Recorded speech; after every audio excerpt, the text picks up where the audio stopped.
মুফতি এবং ইমাম মহিবুল্লাহ গ্রেপ্তার, তাকে বলাৎকার, আর বাংলাদেশকে হিন্দু শূন্য করা, হিন্দুদের সম্পত্তি বাড়িঘর দখল করা এবং বাংলাদেশকে 100% মুসলমানের দেশ এবং তালেবানি রাষ্ট্র কায়েমের একটা প্রচেষ্টা, ষড়যন্ত্র যে চলতেছে, সেইটা নিয়েই আজকের আমার এই দীর্ঘ আলোচনাটা শুনবেন। আপনারা জানেন, আমরা জানি যে টঙ্গীর TNT কলোনি সরকারি মসজিদের একজন ইমাম, তাকে সর্বজন শ্রদ্ধেয় হিসেবে সবাই জানত এবং সে মোটামুটি পরিচিতই, আলেম সমাজে দেশে মোটামুটি পরিচিত। প্রায় 70 বছর বয়স তার, 65 থেকে 70 বছর বয়স। দাড়ি, মানে পাগড়ি, টুপি, পোশাক আশাক, লেবাস, কথা, মানে একেবারে কেতাদুরস্ত একজন ইমাম, খতিব।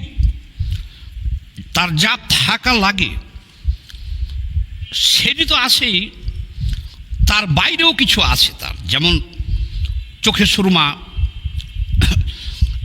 তারপরে মানে সুন্নতের কোনো ত্রুটি নাই তার। তাহলে এরকম একজন লোককে আপনি বা এই সমাজের মানুষ, মুসলমান, শ্রদ্ধা তো করবেনই সবার। এই জন্য বলছি যে উনি একজন শ্রদ্ধাভাজন ব্যক্তি। এখন এই শ্রদ্ধাভাজনের ভিতরে যে এত জঘন্য দুশ্চরিত্রবান মানুষ হইতে পারে, এই জন্য এই জিনিসটা ব্যাপকভাবে প্রচারের দরকার আছে জনগণের মাঝে, যে এরা এই ধরনের ধর্মীয় লেবাস ব্যবহার করিয়া, যারা ধর্মভীরু মানুষ, আমরা ধর্মকে ভালোবাসি, যারা আল্লাহ রাসূলকে ভালোবাসে, আর এই কারণেই তো খতিব, ইমাম, এদেরকে এত সম্মান এবং ভালোবাসা দেয় মানুষ। আচ্ছা, এই সম্মান, শ্রদ্ধা, ভালোবাসার জায়গাটাকে, ধর্মটাকে ব্যবহার করে তারা বাংলাদেশে যত ধরনের অনৈতিক কাজগুলো তারা করতেছে। দেখেন, আজকে ফেসবুকে ঢুকলে আপনারা দেখতে পাচ্ছেন, এই সামাজিক যোগাযোগ মাধ্যমের আগে, যখন সামাজিক যোগাযোগ মাধ্যম ছিল না, তখন এই সমস্ত মোল্লা মুন্সিরা মসজিদ, মাদ্রাসায়, এতিমখানায় কি করত, এগুলো জাতি জানতো না। এটা, এই সাবজেক্টগুলো, এই ডিপার্টমেন্টটা ছিল অন্ধকারে। এখন সামাজিক যোগাযোগ হওয়ার মাধ্যমে আমরা দেখতেছি কি, প্রায় প্রতিদিনই 2-4-10টা ভিডিও আসতেছে যে মাদ্রাসার ছোট ছোট শিশুদের বলাৎকার করা হচ্ছে। এরকম ভিডিও আমরা পাইতেছি, মাদ্রাসার ছাত্রীদের বলাৎকার করা হইতেছে। মনটা খারাপ হয়ে গেল। পরশুদিন একটা ভিডিও আসলো নজরে, একটা মাদ্রাসায় 40 জন ছাত্রী 40 জনকেই ধর্ষণ করেছেন, ওই মাদ্রাসার শিক্ষক ধর্ষণ করেছেন। তাইলে এই সমস্ত কার্যকলাপে দেখেন, ফেসবুক, ইউটিউব সহ সামাজিক যোগাযোগ মাধ্যম যেগুলো আছে একেবারে ভাইরাল, এবং মেইন স্ট্রিম মিডিয়া যেগুলো আছে, টেলিভিশন, পত্র পত্রিকা, সেগুলো পর্যন্ত ছাপাইতেছে। আচ্ছা বলেন, একজন আলেম একজন শিশুকে বলাৎকার করছে, সেই নিউজ সারা দেশে ছড়াইয়ে পড়তেছে। এর চাইতে নিকৃষ্ট জঘন্য কাজ আর কিছু আছে? কিন্তু হতবাকে বিস্ময় হয়ে যাই আমরা মাঝে মধ্যে সহ্য করতে না পারি। কিছু লোক যারা সামাজিক যোগাযোগ মাধ্যমে কথাবার্তা বলি, আমরা এটার বিরুদ্ধে কথা বলি, কিন্তু এছাড়া কেউ এই ব্যাপারে, একেবারে সারা দেশ নীরব, প্রশাসন সহ কেউ কথা বলে না ভয়ে। এখানে ভয় আছে। এসব নিয়ে কথা বললে আপনাকে নাস্তিক উপাধি দিয়া হত্যাযোগ্য করে তুলতে পারে, তারা ক্ষিপ্ত হয়ে যাবে। কিন্তু আপনি ধর্মের বিরুদ্ধে বলছেন না, আপনি বলছেন কিসের বিরুদ্ধে? যে ছাত্রীদের যৌন হয়রানির বিরুদ্ধে, শিশুদের বলাৎকারের বিরুদ্ধে আপনি তো বলছেন এটা, কিন্তু আপনাকে তো তাদের ওই অবৈধ কাজটা, জঘন্যতম কাজটা তারা জায়েজ রাখার জন্যে আপনাকে নাস্তিক উপাধি দিয়ে আপনার উপরে হামলাও করতে পারে, আপনার প্রাণনাশও করতে পারে। এই কারণে কেউ এই বিষয়টা নিয়ে কথা বলে না। রাজনৈতিক নেতারা, বড় বড় দলের যারা আছে, ওনারা কি দেখে না? ওনারা বিরক্ত। আমাদের সাথে পার্সোনালি তো কথাবার্তা হয়, আমাকে বলে যে এইসব ব্যাপারে এড়িয়ে যান, কথা বলেন না। তারা আরও পরামর্শ দেয়। কেন ওনারা কথা বলে না? ওনাদের ভোট ব্যাংক। কারণ সমাজের, দেশের মানুষ, আমাদের এই আলেম ওলামাদের প্রভাব আছে এই সমাজে। মাদ্রাসা শিক্ষক সমাজের পড়াতে তারা হলো ধর্মকর্ম, পরকাল, বেহেশত। কারণ এদেশের মানুষকে তারা বুঝাইতে সক্ষম হয়েছে যে তারা বেহেশতের যাইতে গেলে তাদের মাধ্যমে যাইতে হবে, তারা বেহেশতের ঠিকাদার। এবং এটা বিস্তর মানুষ বিশ্বাস করে এই দেশের। এই কারণে যার ছেলেকে বলাৎকার করা হয় সেও কথা বলতে চায় না, ব্যতিক্রম কিছু ছাড়া। সেও গুণাগার হইতে চায় না হুজুরের বিরুদ্ধে কথা বলে। তার মেয়েকে ধর্ষণ করছে, করুক। ছেলেরে বলাৎকার করছে, যাক। হুজুরে করছে, এটা নিয়ে আর কেউ বাড়াবাড়ি করে না। আচ্ছা, এবার আসেন, এই টঙ্গীর মুফতি অপহৃত হইলেন। অপহৃত হওয়ার পরে টঙ্গী থেকে অপহরণ হয়েছে। হওয়ার পরে দিনাজপুরে ওনাকে পাওয়া গেছে। দিনাজপুরে কিভাবে পাওয়া গেল দেখেন। সে উলঙ্গ, পায়জামা পাঞ্জাবি সব খোলা, দাড়ির কিছু অংশ কাটা, আর পায়ে শিকল দিয়ে গাছের সাথে বাঁধা। আর ওই যে সৌদি আরবের যে একটা রুমাল আছে না, মাথায় বাঁধে যে হুজুররা, শুধুমাত্র সেইটা গায়ে দিয়া উনি চিত হয়ে শুয়ে রয়েছে ওখানে, চিত হয়ে শুয়ে রয়েছে। তারপরে আশপাশের লোকজন যখন হাঁটাহাঁটি করছে, সকাল হয়েছে, দেখছে যে একজন হুজুর এখানে পড়ে আছে। পুলিশের খবর দিচ্ছে, তুলে থানায় নিচ্ছে, মেডিকেলের নিচ্ছে, ঢাকায় খবর দিচ্ছে, ঢাকায় চলে আসছে। আচ্ছা দেখেন, ঢাকায় আসার পরে সে মামলা করছে। আচ্ছা, মামলা করছে যে তাকে এইখান থেকে সকালবেলা হাঁটতে বাড়াইছিল, অপহরণ করা হয়েছে। তারপরে তো ওইভাবে যে বর্ণনাটা দিলাম ওখান থেকে এইভাবে আসছে, সে মামলায় লিখতেছে বা আইসে স্টেটমেন্ট দিতেছে তাকে বলাৎকার করা হয়েছে। কে করছে? ইস্কন। মানে তাকে 5-7 বার ইস্কনে আগে চিঠি দিয়েছে, সতর্ক করেছে বাংলাদেশে যে ইস্কনের বিরুদ্ধে কথা না বলতে, হিন্দুদের বিরুদ্ধে কথা না বলতে, কিন্তু সে মানে নাই, সে বলছে। তারপরেই অপহরণটা হয়েছে। উনি বলতেছে যে যারা অপহরণ করছে তাদের নাম ঠিকানা আমি এটা সেটা জানি না, কিন্তু বাংলাদেশের লোক তারা না, তাদের চেহারা ছবি হলো ভারতীয়, আর এরা হলো ইস্কন। আচ্ছা, এইবার আপনাদেরকে আমি বলি, আজকে আবার উনি, পুলিশ যখন ও মামলা দিচ্ছে, তদন্ত করে দেখে এগুলো কোনো অপহরণের ঘটনা না। তারপরে সে নিজেই স্টেটমেন্ট দিল যে উনি কিভাবে গিয়েছে ওখানে, এবং নিজেই সব করছে এগুলো নাটক। কিন্তু এখানে একটা মারাত্মক কথা, প্রায় 70 বছর বয়সের এইরকম একজন মানুষ, আলেম,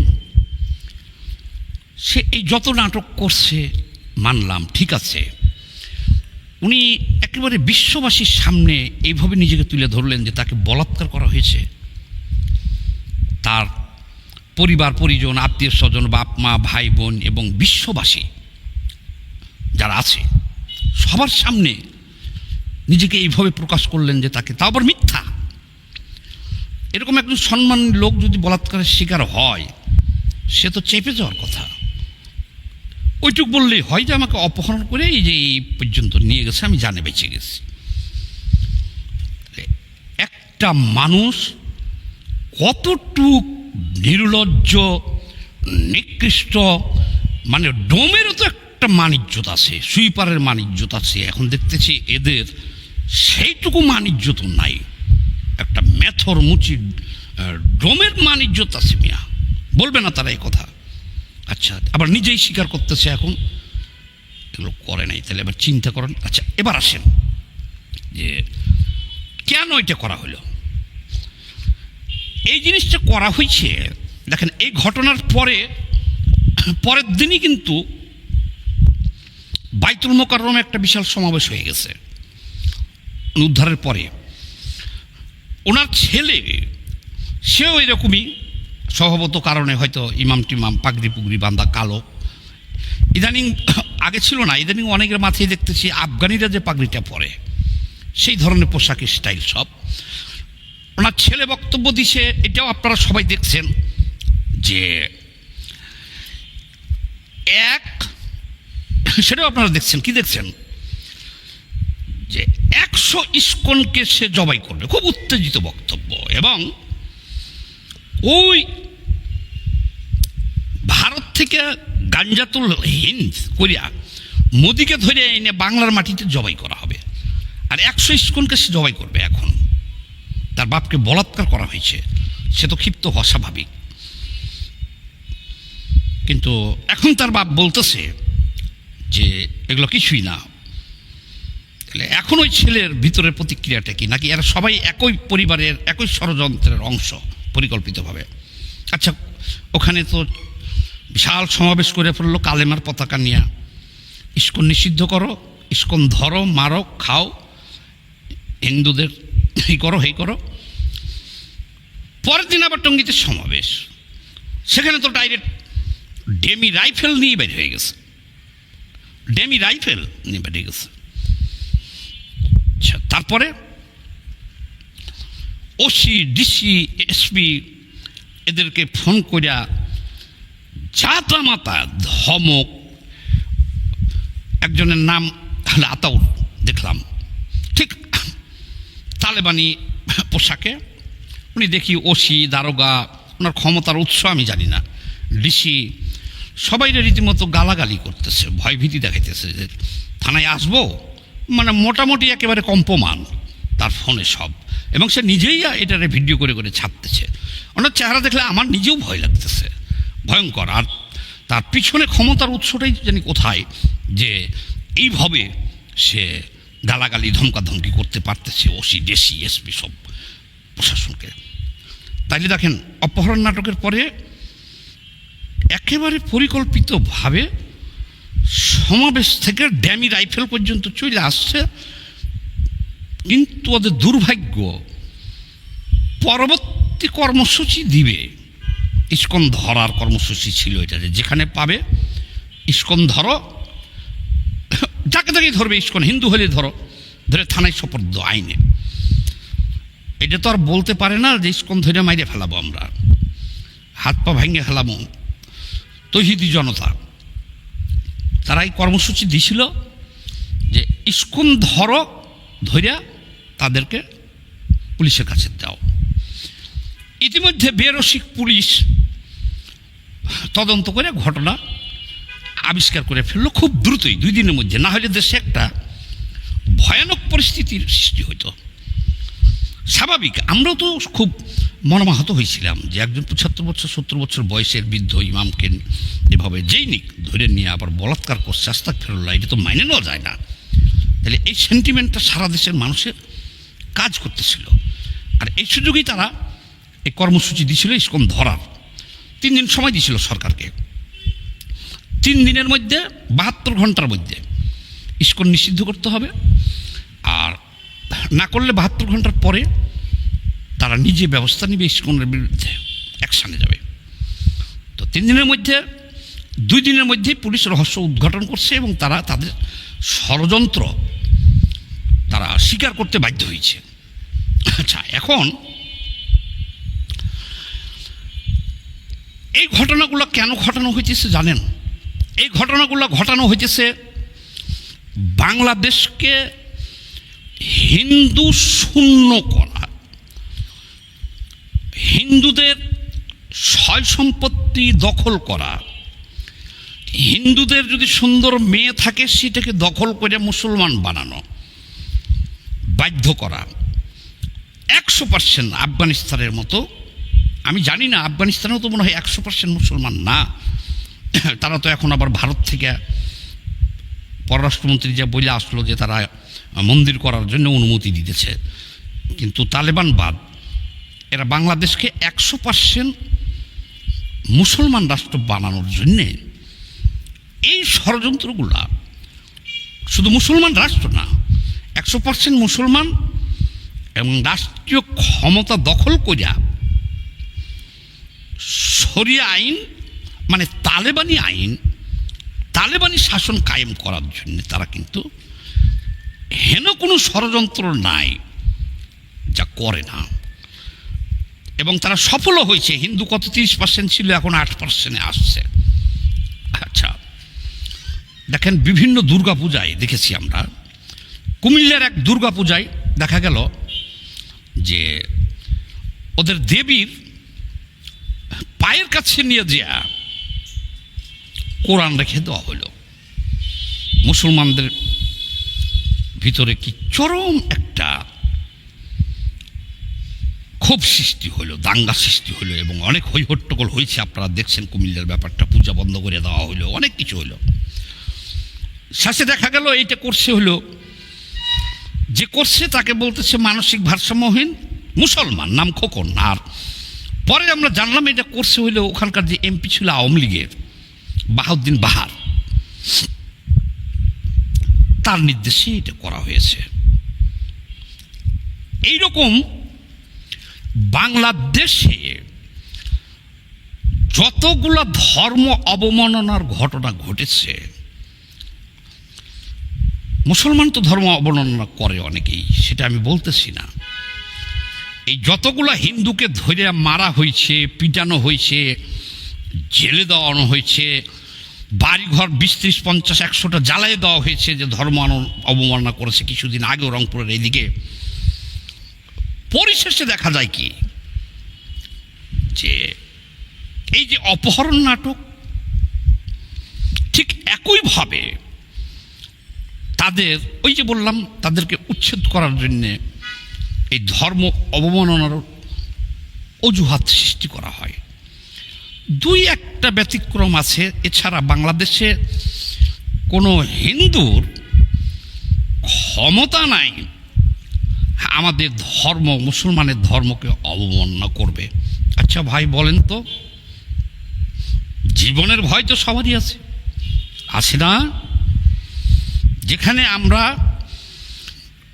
92% মুসলমানের দেশ, এটা রাষ্ট্র আমাদের, সরকার আমাদের, নেতা মন্ত্রী এমপি সব আমাদের, আমরাই সব। সেখানে 8%, 5% মুসলমান, তারা কখনোই মুসলমানদের ধর্ম নিয়ে অবমাননা করার সাহস আপনার বিবেকে কি বলে করতে পারবে? করে না। ওই ফেক আইডি দিয়ে করা হয়, বিভিন্নভাবে করা হয়। 2-1টা যে নাই ব্যতিক্রম, এটা আমি বলছি না, এবং সেটা যথাযথ বিচার হোক, সেটা আমি চাই। কিন্তু সামগ্রিকভাবে বিগত 1-2 দশকের হিসাব যদি আমি করি, ধরেন দেখি, এটা অত্যন্ত সুপরিকল্পিতভাবে এই যে হিন্দুদের বিরুদ্ধে অভিযোগগুলো আনা হয়, ইসকনের বিরুদ্ধে অভিযোগ আনা হয়, এগুলো হলো ওই একটা লক্ষ্য এবং উদ্দেশ্য বাস্তবায়নের জন্য। সেই উদ্দেশ্যটা কি, লক্ষ্যটা কি, আমি তো এর আগে বলেছি, আরও একবার বলবো। হিন্দুদের সম্পত্তি দখলের জন্যে, বাড়িঘর দখলের জন্যে, তাদের একটা মেয়ে সুন্দরী যুবতী থাকলে সেটাকে বিয়ে করার জন্যে বা ধরে মুসলমান করার জন্যে, এছাড়াও সামগ্রিকভাবে বিভিন্ন জায়গায় দেখেন যে সমস্ত হিন্দু ভাইরা মুসলমান হইতেছে, একজন লোকও নিজ ইচ্ছায় তার ধর্ম ত্যাগ করে মুসলমান হয় নাই। যখন তাদের নিজের জীবনের উপরে বিতৃষ্ণা এসে পড়ে, যে হালাই দেশে 92% মুসলমান, মানে ধারাবাহিকভাবে তাকে মুসলমান হওয়ার জন্য বিভিন্নভাবে চাপ দেওয়া হয়, হ্যারাসমেন্ট করা হয়, লোভ দেখানো হয়, আর তাদের মেয়েদেরকে প্রেমের ফান্দে ফেলে মুসলমান করা হয়। বিভিন্ন সময় আপনারা সামাজিক যোগাযোগ মাধ্যমে দেখতেছেন, হুজুরদের দেখতেছেন মুসলমান করার কৃতিত্ব দেখতেছেন। এই প্রত্যেকটা হিন্দুর মুসলমান হওয়ার পিছনে করুণ ইতিহাস, সেটা কিন্তু সামনে আসে না। আমার জানা মতে একটা ছেলে মুসলমান হয়েছে, মুসলমান হওয়ার 6 মাস হয়ে গেছে। এই 6 মাসই সে প্রতি রাত্রে কান্দে। আমি জানলাম কিভাবে? আমি জানছি বিষয়টা, তার সাথে যারা থাকে ম্যাচে, কারণ সে তো বাড়িঘর ত্যাগ করছে, তাই না? ম্যাচে থাকে, যারা মুসলমান বানাইছে তারা এক জায়গায় তার চাকরিরও ব্যবস্থা করে দিছে, ঠিক আছে, দেখভালও করে, থাকে ম্যাচে। এই 6 মাস রাইতেই সে একটা সময় না একটা সময় কান্দে। আমাকে একজন বলছে, পরে একদিন ডেকে নিয়ে আমি বিস্তারিত আলোচনা করছি। যেদিনকে ওই দিন আমি সারাদিন তাকে সাথে রাখছি, আলোচনা করার পর থেকে আমি শুনছি সে আর কাঁদে না, এবং বাকি জীবন আর কাঁদবেও না সে, আশা করতেছি। আমি একদিন রাখছিলাম আমার সাথে সারাদিন, আমার যা বলার বলছি, বুঝানোর বুঝাইছি। ওই দিন থেকে আর সে কান্দে নাই, 3-4 মাস হয়ে গেল। এখন আবার আমি ওই ম্যাচে আমাদের লোক থাকে একসাথে, তার আমাদের কমরেডরা থাকে, তা আমি তাদের কাছ থেকে খবর নিচ্ছি যে না, এর পরের দিন থেকে এ পর্যন্ত আর। তো যাই হোক, এই যে ওয়াজি হুজুররা ধরে মুসলমান ঘোষণা দিলেন, ওই ছেলেটার বাবা মা ভাই বোন পরিবার, চাচা মামা খালু ফুফু সব থেকে কিন্তু সে বিচ্ছিন্ন হয়ে গেল। তাহলে তার হৃদয়ের ব্যথাটা, বেদনাটা, অনেক পরিবার বাধ্য হইয়া সব পরিবারে মুসলমান হয়েছে সেটা ভিন্ন কথা, ওদের বেদনাটা কম, কিন্তু একটা পরিবারের একটা ছেলে বা মেয়ে যখন মুসলমান হয়ে যাচ্ছে, তার হৃদয়ের ক্ষতটা, বেদনাটা, হাহাকারটা, এটা আপনি আর আমি এটা বুঝবো না।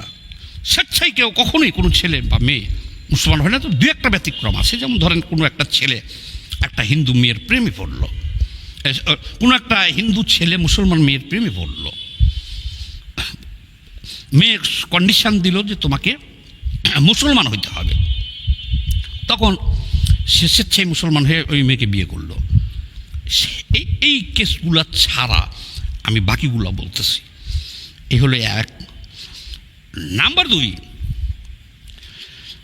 বাংলাদেশে কখনোই হিন্দু মুসলমান কোনো দাঙ্গা, এই স্বাধীন দেশের কথা বলছি, হয় নাই।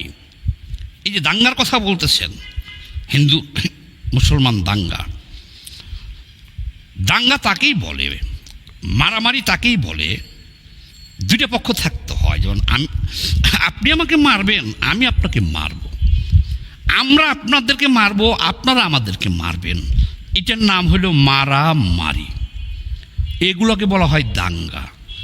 বাংলাদেশের এখানে কোথাও দেখেছেন হিন্দুরা সংঘবদ্ধ হইয়া মুসলমানদের মারছে, দাঙ্গা করছে? আছে? ইস্কন, কোথায় ইস্কন আছে যে আমাদের একটা মুসলমানের গায়ে হাত দিবে? এই ক্ষমতা সক্ষমতা বাংলার মাটিতে কোন ইস্কনের আছে আমাকে বলতে পারেন? আছে কোথাও ইস্কন? হ্যাঁ, তাহলে এবার কি হয়েছে? এবার শোনেন যে তাহলে এগুলো কেওয়াজ হইতেছে কেন? এই কেওয়াজ ভাই হিন্দু শূন্য না হওয়ার পর্যন্ত থামবে না। ইস্কন আমাদের জন্য কোনো ফ্যাক্ট না, হিন্দু আমাদের জন্য কোনো ফ্যাক্ট না। 30% থেকে 8% আসছি, তাহলে ওই 22% হিন্দুর ঘর বাড়ি সয় সম্পদ সব কিন্তু আমরা দখলে নিছি। আমার গ্রামে হিন্দু ছিল প্রায় 50 ঘর, আমার নিজের এলাকায় 50 ঘর হিন্দু ছিল, তার মধ্যে একজন তো জমিদারই ছিল, একজন দুইটা পরিবার ছিল জমিদার পরিবার। এখন এবার যে দেখেছি আমি ঈদে 5টা পরিবার আছে, তারা 5 জন পরিবার আছে, তার মধ্যে 3 জন হলো কাঠ মিস্ত্রি আর 2 জন হলো কামার, এই 5 জন। আর জিজ্ঞেস করলাম বাকিরা কে কোথায় গেছে, বলতে পারে না, কয় ওই ইন্ডিয়া বা কোথাও চলে গেছে সব। তো তাদের যে বাড়ি ঘর ভিটি জায়গা জমি ছিল সেগুলো তো সব দেখতেছি আমাদের লোকজনেরই এখন ভোগ দখলে আছে। হয়তো কেউ নামমাত্র দামে বেঁচে গেছে, হয়তো কেউ ছেড়ে পালাই গেছে। এই চিত্র বাংলাদেশের সমস্ত এরিয়াই তো এই চিত্রটা। এই জন্য বলছি যে আপনারা সচেতন হন। এই যে উস্কানি যে ইস্কন আমাদের এই করতেছে, এগুলো সব হলো ভুয়া কথা ভাই। ইস্কনের বাবার ক্ষমতা নেই বাংলাদেশে মুসলমানদের বিরুদ্ধে কোনো কথা বলা বা ষড়যন্ত্র করা। হ্যাঁ, তবে তাদের ধর্ম তারা পালন করবে। হিন্দুদের বাবার ক্ষমতা নাই কোনো মুসলমানকে, এরা যেভাবে এই যে আওয়াজ তুলতেছে আর বড় বড় মিছিল বাইর করতেছে, এটা তো হলো ইস্যু বানাইছে। একটা বড় ধরনের হাঙ্গামা সৃষ্টি করতে পারলে এখানে অনেক কিছু হইতে পারে। যেমন ধরেন, তারা এটাই চাচ্ছে ভারত, আপনি যখন হিন্দুদের উপরে এমন কিছু করিয়া বসবেন, হয়তো ভারত এটা হস্তক্ষেপ করতে পারে, একটা সার্জিক্যাল স্ট্রাইক করতে পারে, করলে একটা বিশৃঙ্খলা সৃষ্টি হলো। পাকিস্তান বলে রাখতেছে, এখন পাকিস্তান যাওয়া আসা আছে এদের সাথে। টিটিপি পাকিস্তানি যে তালেবান গোষ্ঠী আছে, বাংলাদেশের অনেকেই এখন যে ওখানে যুদ্ধ করতেছে, তাদের সাথে যোগাযোগ আছে, পাকিস্তানের সাথে যোগাযোগ আছে। এদের লক্ষ্য এবং উদ্দেশ্য হইল ভারত যদি একটা সার্জিক্যাল স্ট্রাইক করে তাহলে পাকিস্তান আমাদেরকে সাহায্য করবে, তালেবানরা সাহায্য করবে, সব ভাইয়েরা অস্ত্র দিবে, আমরা যুদ্ধ করব। যুদ্ধ করে কি করব?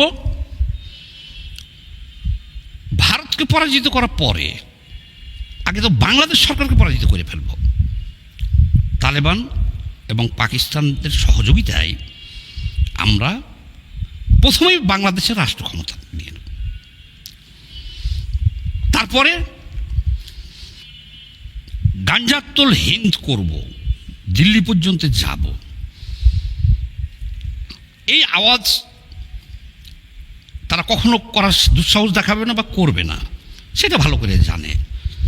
তো রাষ্ট্রীয় ক্ষমতাটা তো দখল হয়ে যায় যদি ভারত একটা, ওই যে বললাম সার্জিক্যাল স্ট্রাইক করলো একটা, ভারত বিশৃঙ্খলা সৃষ্টি হয়ে গেল। তখন এই যে মাদ্রাসা লাখ লাখ লাখ লাখ যারা এখন বিভিন্নভাবে মুভমেন্ট করতেছে, এখন ভারতকে ঠেকানোর জন্যে তখন তো আমাদের সরকারও আর ট্যাকল দিতে পারবে না, সব অস্ত্র হাতে নিয়ে নেওয়া বৈধ হয়ে যাবে। তখন অস্ত্র আসতে থাকবে বিভিন্ন রূপ থেকে, তালেবান থেকে আসবে, পাকিস্তান থেকে আসবে, আরও বিভিন্ন জায়গা থেকে, সবার হাত দেখেন না, ড্যামি রাইফেল অলরেডি হাতে উঠে গেছে।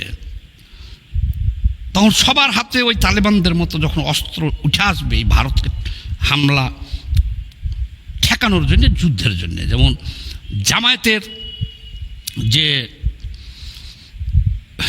কি নাইবে আমির বলে ফেলছে যে আমরা গাজাতুল হিন্দ করব, ভারত দিল্লি পর্যন্ত যাব, ভারতের বিরুদ্ধে যুদ্ধ করব, আমাদের 50 লক্ষ রেডি আছে যুদ্ধ করার জন্য। কিন্তু আসল ঘটনা তো হচ্ছে না। 50 লক্ষ যদি থাকতো, 50 লক্ষ সোলজার থাকলে শেখ হাসিনা তো 1 ঘন্টাতেই পদত্যাগ করানো যাইত, 1 ঘন্টায়। তাই তার 16 বছর এইভাবে তারা গর্তের ভিতরে লুকিয়ে থাকতো না। কিন্তু চেষ্টার কিন্তু ঘাটতি নাই। আমি ভিডিওটা বিস্তারিত আলোচনা করলাম টোটাল বাংলাদেশের প্রেক্ষাপট, জনগণকে বোঝানোর জন্য, যে আপনারা বুঝেন। কোথাও যদি দেখেন যে মুসলমান মেয়েকে ধর্ষণ করছে হিন্দু, আগে তদন্ত করে যা দেখবেন যে ঘটনাটা মিথ্যা।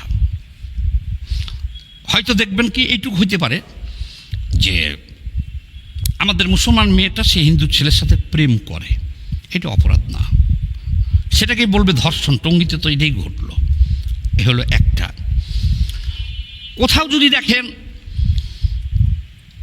ধর্মকে অবমাননা করছে হিন্দু, সাথে সাথে দৌড় দিবেন না, তদন্ত করে দেখবেন, শেষে দেখবেন এটা ভুয়া ফেক আইডি দিয়ে করা হয়েছে।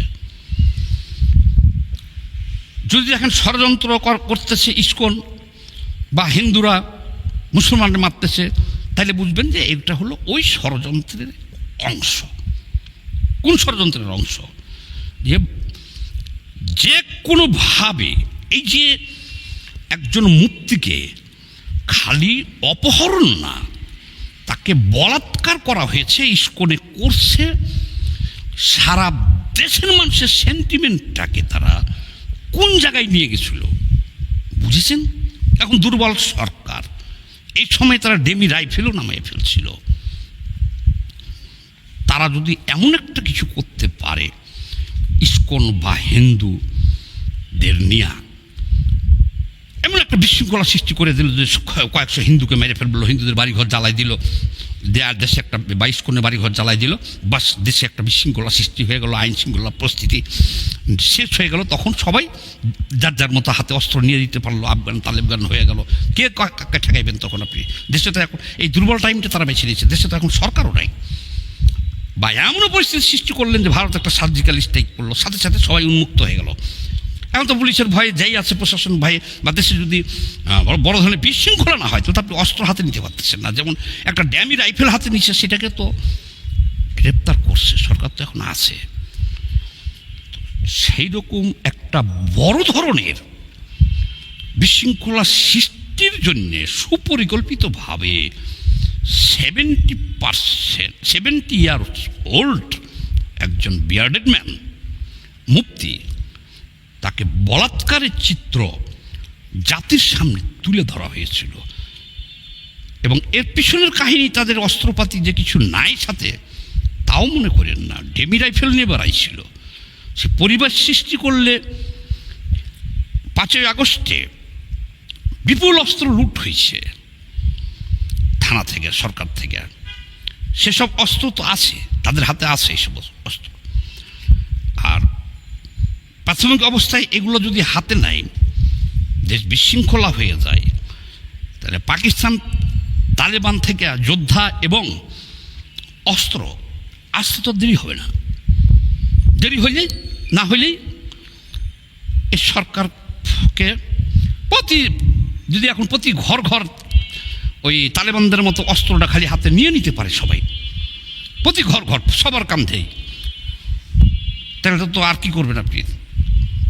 কীভাবে নিয়ন্ত্রণ করবেন? দেশ তো তালেবানি হয়ে গেল। ভারত দখল করার পরিকল্পনা না, ভারতকে দিয়ে হামলা করাই হোক। বিশৃঙ্খল উদ্দেশ্যটা হলো সুদূর প্রসারী। এক হলো হিন্দুদের বাড়িঘর দখল করা, 2 হলো সারা দেশে বাংলাদেশটাকে 100% মুসলমান বানানো, 3 নম্বর হলো দেশকে তালেবান বানাইতে গেলে বা অস্ত্ররা হাতে নিতে গেলে এখন যদি ভারত হামলা করে তাহলে তাদের উপকার হবে। তারা বিভিন্নভাবে ভারতকে আমন্ত্রণ জানাইতেছে।